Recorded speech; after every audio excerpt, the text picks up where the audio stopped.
Join ForumIAS Academy, trusted by hundreds of toppers, including IAS Rank 1 Shruti Sharma.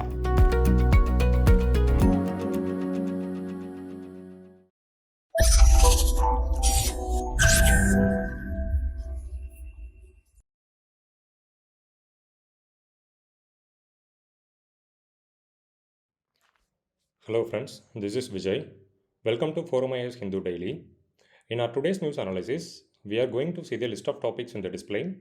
The first topic, Governor CM must have a mature dialogue, says Supreme Court. So the significance had been given in the slide. Kindly take a note. Let us dive into the first topic without any delay. These are the articles we are going to discuss today. The first one, as I told you, then the second one, tackling breach of privileges, not throttling the free speech, the Vice President. Then the third one, ISRO's successful in key test for India's third moon mission. So this is the third topic. And international courts and climate change, this is the fourth topic. And the last one, yeah, thumbs down for adopt a heritage scheme. So this is the last topic. This is the slide. Kindly have a look. In recent times, we have been witnessing enormous heated arguments which happening between the governors and the CMs of the concerned states throughout the India. In the last month, we have seen the governor walk out of a Tamil Nadu assembly after the resolution condemning the actions of a governor passed in that assembly. Parallelly, the war of words had gone between the CM and the governors of Punjab. It is a governor, not governors. Regarding that, Supreme Court it came up with its statements and urged the constitutional functionaries to work in a cohesive arrangement and to create a win-win situation for all by discharging the constitutional roles in a fair manner. So this is what the Apex Court had stated. In the judicial statements, the Honorable Judge, Chief Justice of India, D.Y. Chandrachud, and Honorable Judge P.S. Narasimha, they both highlighted how the rancor and mutual accusations between the governor and chief ministers tend to put the constitutional values in jeopardy. So this is the judicial statement. And while the court is cognizant of the importance of free speech and expression, it is necessary to emphasize that dialogue between the constitutional functionaries had to be conducted with a sense of decorum and mature statesmanship. So this is what the additional statements they had added. It also states that due to multiple ideology present in the Indian political landscape, it is acceptable regarding the existing political differences, but that need to be worked out with a sense of sobriety and maturity, like that they stated. In mains aspect, we already had discussed about a role of governor and CM in a democratically elected government. In next 3 months, we are having prelims. So from now onwards, we will be approaching each and every topic mostly from the aspect of prelims, because the 3 months before the prelims, it is vital part of the preparation and you can expect more questions from this timeline.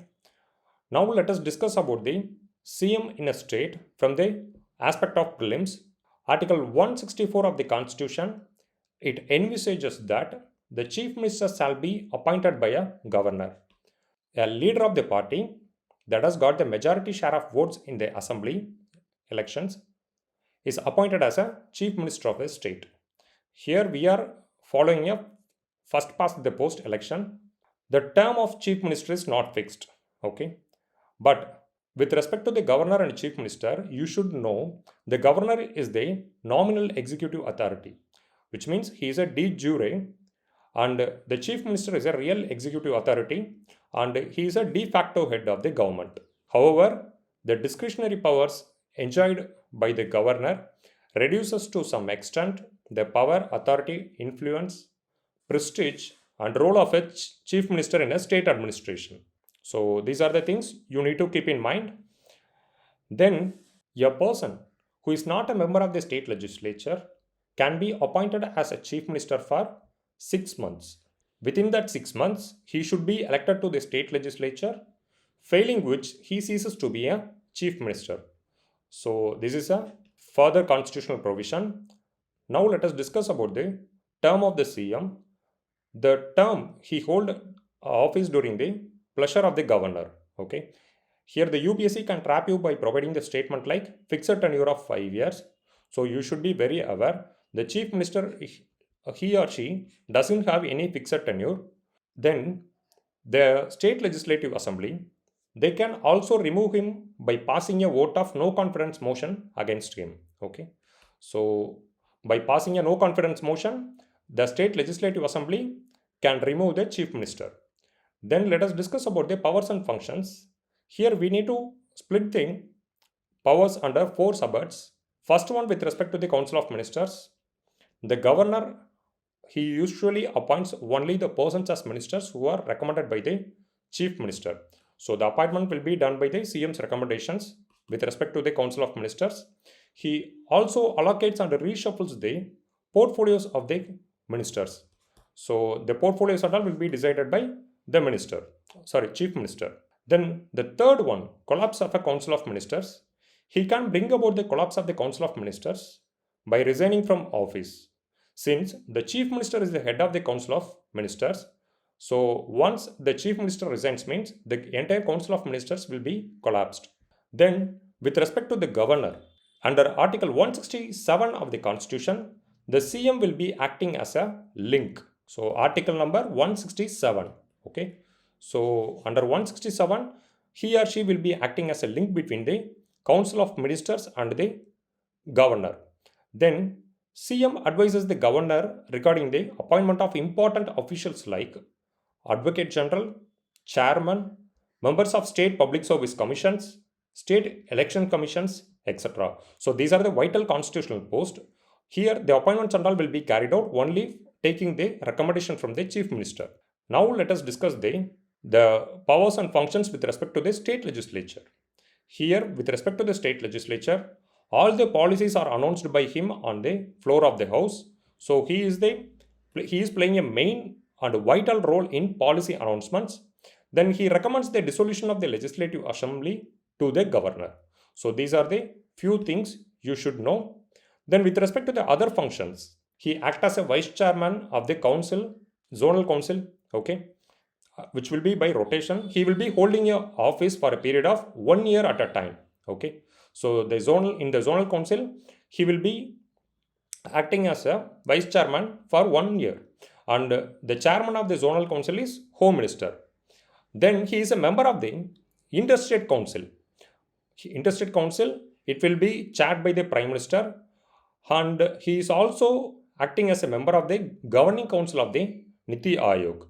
Then he is the chief spokesman of the state government. Okay. So these are the few important roles the CM have been playing. Then he is the crisis manager in chief at the political level during the emergencies. That also you should know. Then as I already told you, he is the political head of the services. So he is the real political head of the services. Then he meets various sections of the people and receives memoranda from them regarding their problems. So these are all the non-important roles. Okay. So these are the general roles. It's not a constitutional roles. Then now let us discuss about the governor. The governor's appointment, his powers and everything related to the office of the governor have been discussed under the Article 153 to 162 of the Indian Constitution. So the role of the governor is quite similar to that of the President of India. The governor performs the same duty as of the president, but for the state. Okay. So the governor stands as an executive head of the state. I already told you he is a de jure head, and working it remains the same as of office of vice president. Okay, that you should know. Under the Constitution of India, the governor, the governing machinery is same as that of the central government. Okay, the system what we are following in the center and the state is quite similar. That you should know. It is stated that the governor is having a dual role. Now let us discuss about the dual role. In the dual role, he is performing as a constitutional head of the state, and he is bound by the advice of the Council of Ministers. Okay, and in the other side, he is acting as a vital link between the union government and the state government. So for carrying out the smooth governance, he will be acting as a link between the union government and the state government, and he will imbibe the state government to follow the principles of the union government. Then now let us discuss the constitutional provisions related to the governor. The appointment of the governor, it have been carried out by under the Article 153 of the Constitution. Okay, so under Article 153, the appointment and all have been carried out, and he will be appointed by a president. Article 153, it also states that there shall be a governor for each state, and one person can be appointed as a governor for 2 or more states. So also under the constitution provisions itself, it has noted the dual capacity of the governor. Okay, that already we had discussed. Then he is a part of the federal system of Indian polity and act as a bridge between the union and state governments. That also we had discussed. Then under Article 157 and 158 of the India Constitution, it specifies the eligibility requirements for the post of the governor. He should be a citizen of India. Okay, he should be a citizen of India, and he should be above the 35 years of age. So this is the second criteria, and he should not be a member of either house of the parliament. Okay, not a member of parliament. He should not be a member of parliament. Then he should not hold any office of profit. Office of profit, he is not supposed to hold. Okay, so these are the few criteria it had been given in the constitution. The term of governor's office is normally 5 years, but it can be terminated earlier by dismissal by the president on the advice of the council of ministers headed by the prime minister of the country. The dismissal of governors without a valid reason is not permitted. However, it is the duty of the president to dismiss a governor whose acts are upheld by the courts as unconstitutional and malfide. So this is the resignation of the governor, and he can leave their positions by doing a resignation. Okay, so the first one is about the dismissal, and the second one is about the resignation. So resignation is a voluntary activity of the governor, but the dismissal is a imposition by the central government. Now let us discuss the tackling breach of privilege is not throttling the free speech. Vice President. Yesterday, the Honorable Vice President, he stated that there would be a full flow of information and expression, but it will coming with one tag. That is, member must authenticate the information. So this is what he stated yesterday. The members must take responsibility for information, and if that turn out to be a wrong means, then it will be supposed to a breach of privilege. So this is what he had stated yesterday. He also stated about the functions of the Article 105 of the Indian Constitution, which have been protecting MPs from criminal litigation. It is a great privilege, but this also come up with a responsibility and accountability. It doesn't share anything on the floor of the house. Okay. Now let us see about the privileges in the parliament. What is parliamentary privileges? Parliamentary privileges, it refers to rights, immunities, and exceptions enjoyed by the parliament as an institution and the MPs in their individual capacity, without which they can't discharge their functions as entrusted upon them by the constitution.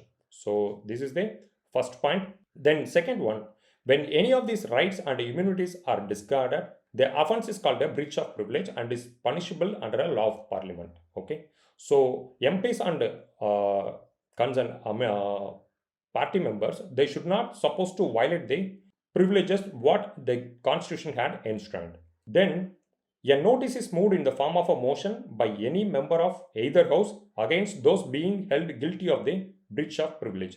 So you should know any member can move a notice for the breach of privilege. Okay.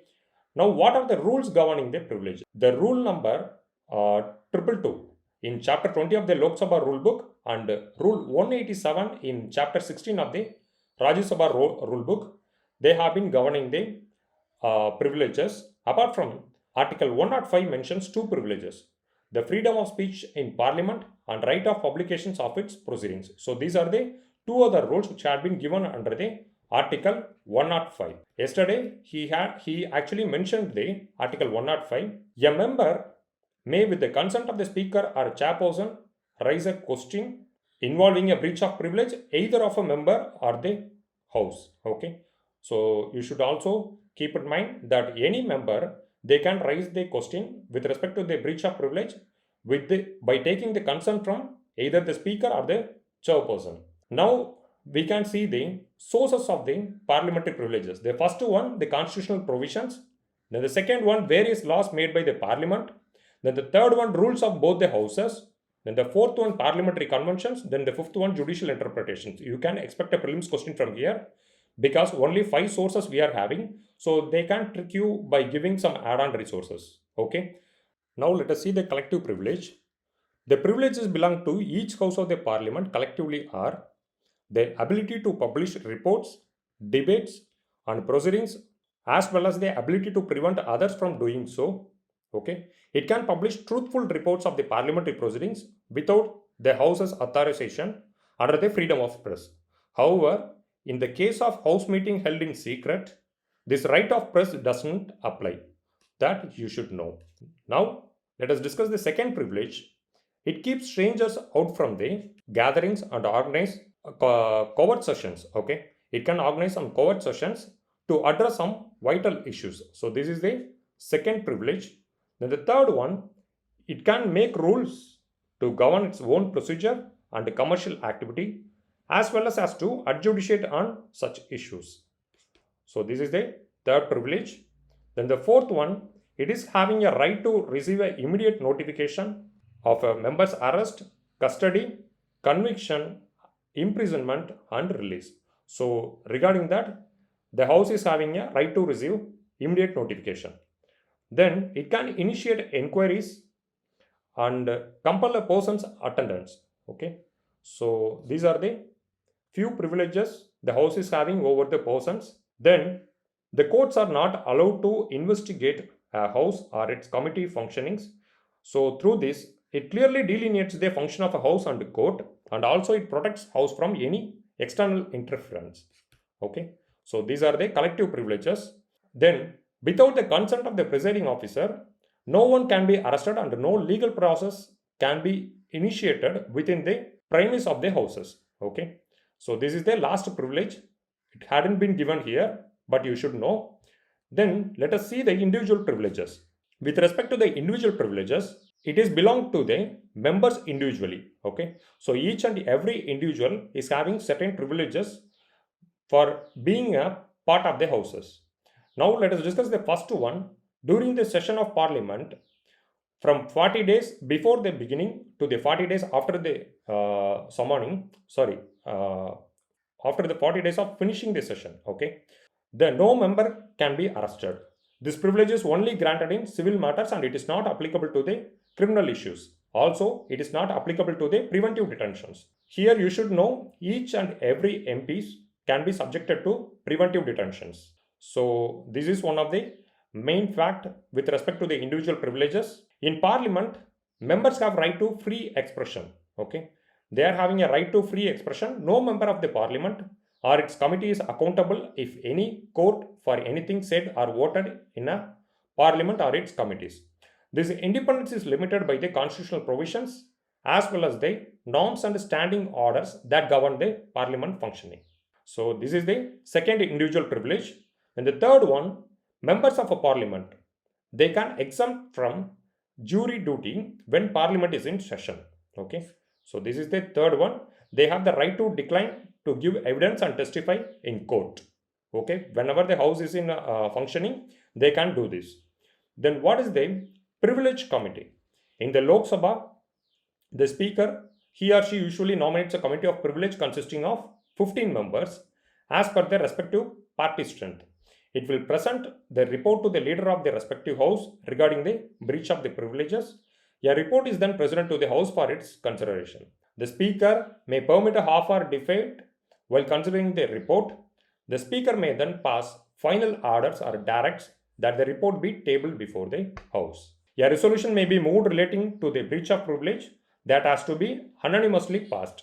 In the Rajya Sabha, the deputy chairperson, he or she heads the committee of privileges that consists of 10 members. Okay, so this is the privilege committee.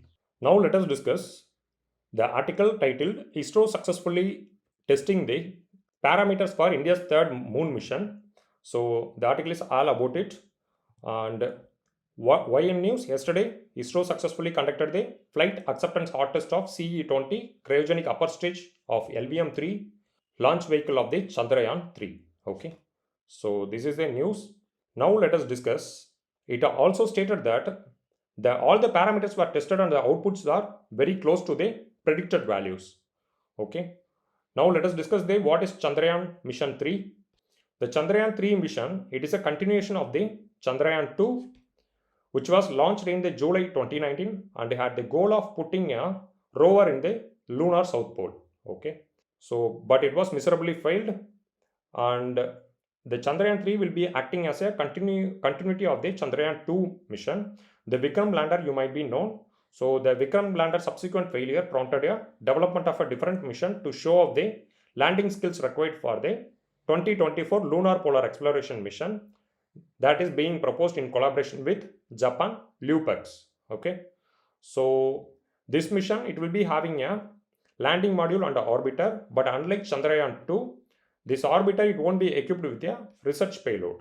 So it only duty will be to launch the lander to the moon and to monitor the landing from orbit and maintain communication with the Earth station. So this is what the Chandrayaan 3 is going to do. This spacecraft was designed by ISRO to showcase India's expertise in soft landing on stellar bodies. According to ISRO, the Chandrayaan 3 mission will cost more than 600 crores in total.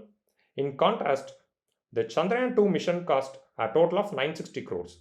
Okay, this expansive purpose includes a integration, cognition, and a number of permutations. In addition, the spacecraft still needs to undergo a number of thorough tests that we need to wait. Now let us discuss about the futures of the Chandrayaan 3 mission.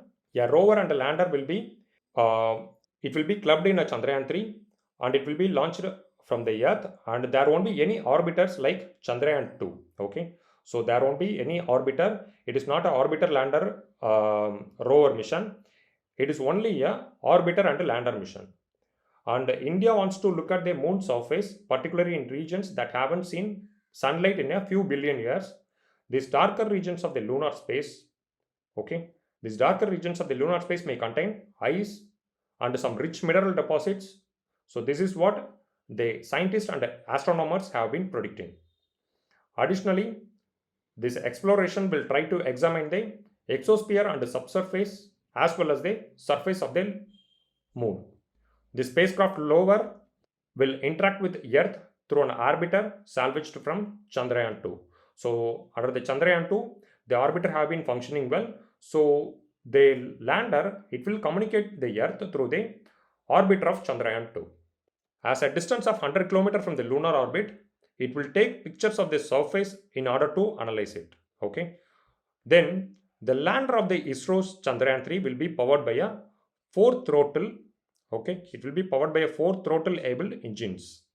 So that you should know. In addition, it will be endowed with a laser Doppler velocimeter. Okay, so this laser Doppler velocimeter, it will be passing certain waves to measure the composition of the minerals in the lunar surface.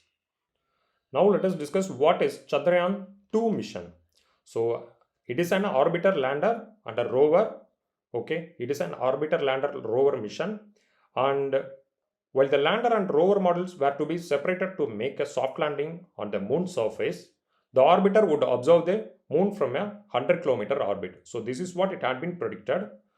The lander and rover models were given the name of Vikram and Pragyan. Okay, the Vikram is a name for a lander and Pragyan is for a rover.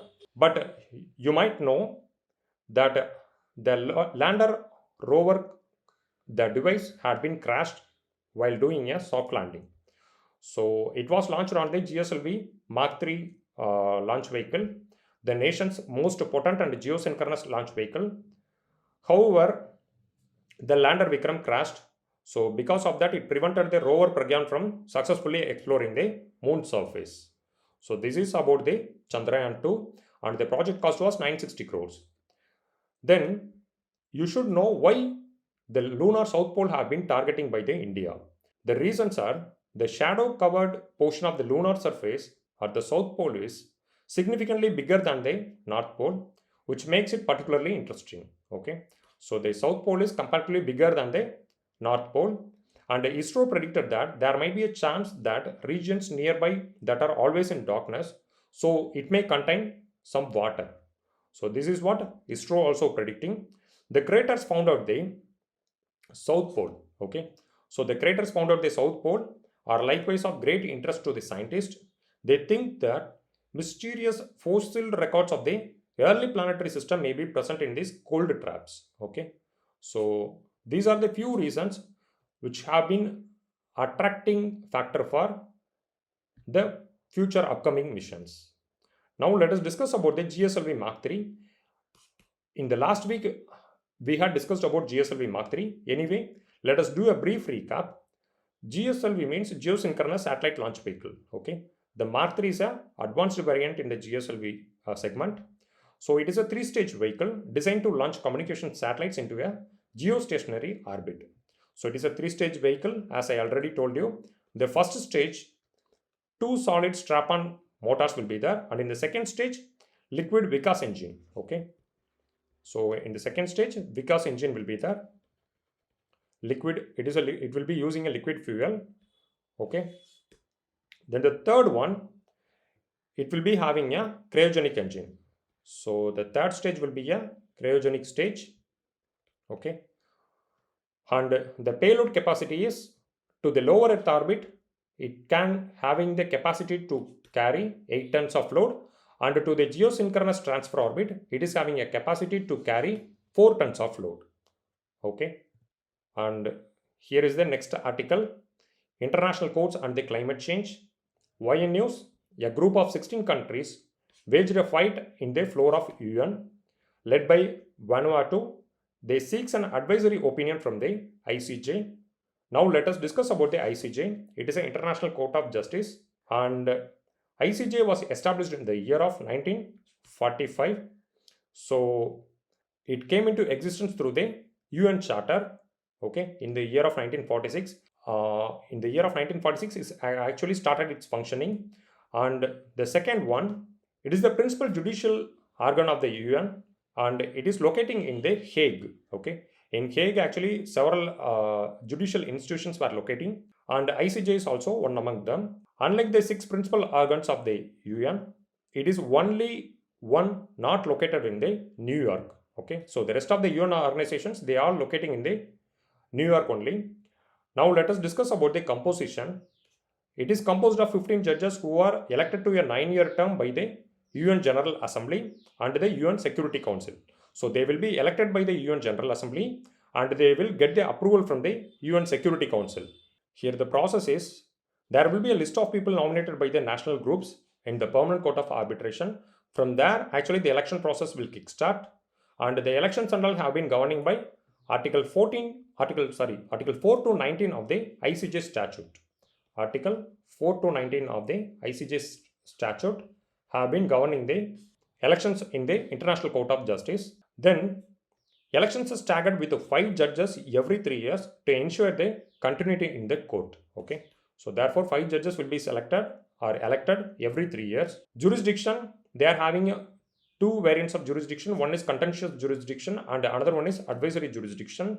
Under the contentious jurisdiction, they will be settling the disputes between the parties. Under the advisory jurisdictions, they will be providing some legal opinions to the UN agencies.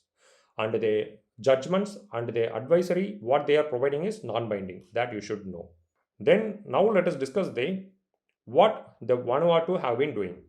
It actually launched the initiative through a UNGA, and it seeks the legal opinion from ICJ to clarify the legal obligations of the countries with respect to the global climate change. The global countries, they are not working in a cohesive manner to fight the global climate change even after multiple COPs under UNFCCC. Okay, under UNFCCC, we are having a Quito and Paris Agreement. We are supposed to roll out the Paris Agreement. Recently, the COP27 had been ended. So the differences between the countries are not diminished like that Vanuatu have been arguing. This was the statement made by Vanuatu in the floor of UN. Okay.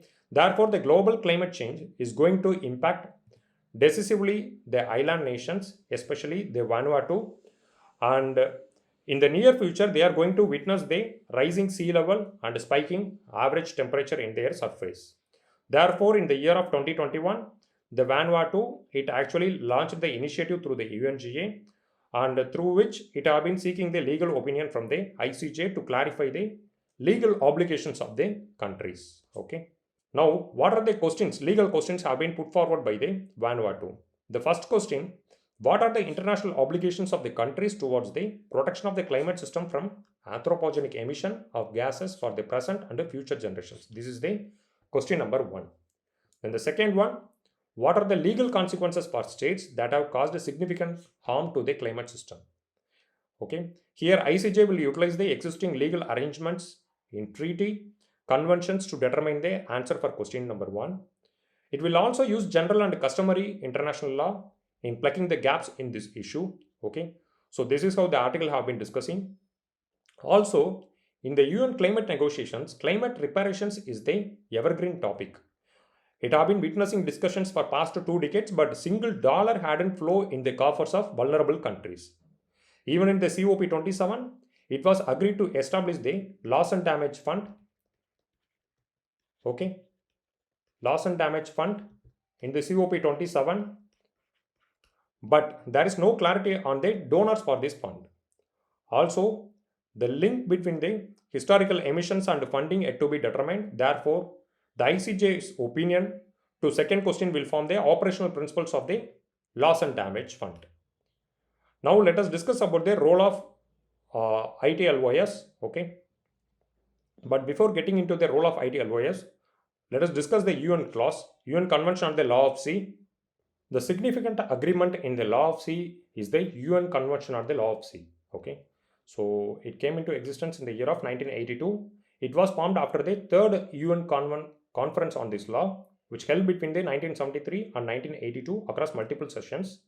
The UN Convention on the Law of Sea, it was signed in Jamaica in the year of 1982, and the date is 10th December. Okay, it took 16 years for this law to become effective, since the treaty stipulated that it would enter into force after 1 year if 60 countries brought their massive truck regulations into compliance with the convention.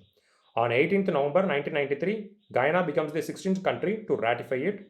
So the UN Convention on the Sea is the largest convention with 320 articles.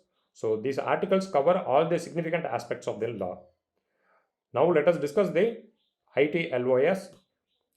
It is a Hamburg-based institution, and it is a dispute settlement mechanism under the UN Convention on the Law of Sea. The tribunal is composed of 21 members, okay, which are elected from among the persons enjoying the highest reputation of fairness and integrity and of recognized competence in the field of law of sea. The tribunal has power to settle disputes between the party states. India is also a signatory to this convention. So India is also a signatory to the ITLOS. Then let us come to the topic back. Commissions of the small island states on climate change and international law, they also sought some legal opinion from the ITLOS. Okay, so that's what we had discussed about the UN clause and the ITLOS. So these advisory opinions may even turn out to be a double-edged sword that we need to wait and watch. So here India can take some lead role, because here India have been presenting, or India have been acting as a president of G20. So India can give a forward thrust for these initiatives and a related life campaign like that the article have been discussing. Now let us discuss about the life. Okay, the idea of life was introduced by India during the 26th COP in Glasgow. Okay, and here the emphasis is more on the circular economy, because in circular economy the waste reduction will be carried out. Therefore, the mindless and wasteful consumption all need to be eliminated. Then we need to emphasize more on recycling the waste. So that's the core mantra of the circular economy. Now let us discuss the last topic. Before getting into the last topic, here is a map for you, and it is of Vanuatu. It is composed of 80 islands. Okay, and you should know the seas in and around the Vanuatu. Here the Coral Sea is there, and in the south the Tasman Sea is there, and in the east it is composed of South Pacific Ocean. You can see here. Okay, So the Port Vila is the capital of the city, and Shepherd Island is one of the popular island in Vanuatu, and in the east of Vanuatu, the Tonga Trench is there. Okay, so the Tonga Trench is very popular, and Vanuatu it have been falling in the circum-Pacific belt, so it is more prone to earthquake and volcanoes. Now let us discuss the last topic. A thumbs down for the Adopt a Heritage Scheme. You might be know about the heritage scheme, Adopt a Heritage Scheme. It is a brainchild of the Ministry of Tourism, and it is a collaborative effort between the Ministry of Tourism and the Ministry of Culture and Archaeological Survey of India and the states and union governments. So the project aims to develop a synergy among all partners to effectively promote the responsible tourism. It was launched on 27th September 2017. Okay. So 27th September 2017, the scheme was launched. It aims to involve public sector companies, private sector companies, and corporate individuals to take up the responsibility for making our heritage and tourism more sustainable. It is to be done through the development, operation, and maintenance of world-class tourist infrastructure and amenities at the ASI or state heritage sites. Okay, so these all activities and all will be carried out through the CSR fund. CSR fund, you should know about the basics. The clause 135 of the Companies Act have been governing the CSR fund. So under the clause 135 of the Companies Act, every corporates or individuals, they need to shell off some 2% of their profit for their CSR activities. It will be spending, the corporates and all will be spending this amount for education, health and related social welfare activities. Now let us discuss the issues what have been involving in this Adopt a Heritage Scheme. Here the corporates, they don't have any expertise, okay, in maintaining the heritage sites. Example, Marbi Bridge collapse in Gujarat. So one of the watch company, they was given the responsibility, they don't even have expertise, so they transfer the responsibility to another company. So these issues led to the collapse of the bridge. Okay, this is the first issue. Then the second issue is some tourist spots, they are having necessary infrastructure.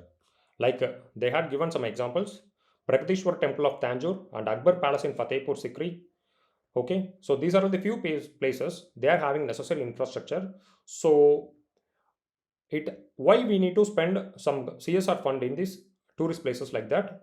The author have been questioning. Then they adopt a heritage scheme, it will undermine the existing intricate relationship between the local communities and the heritage sites. So this is what the author have been discussing. And the corporations, they are also promoting night tourism. So this night tourism, lot of crowds and all have been coming to the heritage sites. Therefore, it have been leading to the high wear and tear in the heritage sites. Okay, so this is how he have been listing out the issues. Now let us discuss what can be done in a crisp points. The first one, we need to find some sustainable alternative way. Okay, so that we can do by educating the citizens regarding why the monuments matter. Okay, it can be generated through awareness campaign, high quality textbooks, then pamphlets. Then we can take on board the traders and the shopkeepers, and we can give some funds to the school libraries for collecting archival materials, including books, maps, and an old photographs, etc. So which will lead students to establish value to their monuments. Then the third one, CSR funds can be used to purchase some equipments. Example, in Taj Mahal, black colored surface scalings and all, it's there, right? So we can remove those scalings with the help of the equipments. Those equipments and all can be purchased through the CSR funds. In the past, the Tata Sons ONGC had did this task by providing restoration skills to the individuals. So this is how he have been discussing. And a rising sea level lead to the percolation in the forts all along the coast of Maharashtra. Then the temperature changes have been leading to the peeling away of the Shekhawati murals. High rainfall leading to the Ladakh stucco houses to crumble. So these are the few effects of the global climate changes on monuments. So we can potentially utilize the CSR funds to alleviate these issues like that he have been telling us. Here we can use corporates for restoration related aspects. So these are the few things we can do for the complete utilization of the CSR funds in a fair way under the scheme. Okay. Now let us discuss the prelims questions. It is a previous year prelims question. With reference to the Chaushat Yogini temple situated near Morena, consider the following statements. The first statement, it is a circular temple built during the reign of Kachpagta dynasty. Then the second one, it is the only circular temple built in India. Then the third one, it is meant to promote the Vaishnava cult in the region. Then the fourth one, its design had given rise to a popular belief that it was the inspiration behind the Indian parliament buildings. Now let us eliminate the options. Okay. The first one is right. It was built during the reign of Kachpagta dynasty in the 11th century, I think. Okay. Devapala was a king, I think, at the time. And it is the only circular temple like that they had given. It is wrong because in the south also we are having some circular temples, and in the eastern side of the country also we were having some circular temples. So the statement 2 is right. Example, Kanchipuram, we are having circular temple. Then the third one, it was meant to promote the Vaishnava cult in their region. So the temple is oriented towards the tantric practices. So the statement 3 is wrong, and the statement 4 is right. It is a inspiration behind the parliament buildings and all. So the statement 4 is right. So the answer option C is the right one. Then the second question, with reference to the scholars' literatures of ancient India, consider the following statements. Panini is associated with Pushyamitra Sunga. Panini actually, he was living in the age of 520 BC. Pushyamitra Sunga, he lived in the age of 185 to 149 BC. So the statement 1 is wrong. Then the second one, Amarasimha is associated with Harshavardhana. Amarasimha, he was associated with the Vikramaditya of Ujjain, not Harshavardhana. Therefore, the statement 3, Kalidasa, you might know, he was associated with Chandragupta too. The statement 3 is right. Therefore, the answer option C is the right one for the question number 2. Here, the question is related to the polity, and it is about the chief minister. CMs are appointed for a fixed tenure of 5 years. I already told you they are not having a fixed tenure. So statement 1 is wrong. CMs will act as a chairman of the zonal councils. This is also wrong.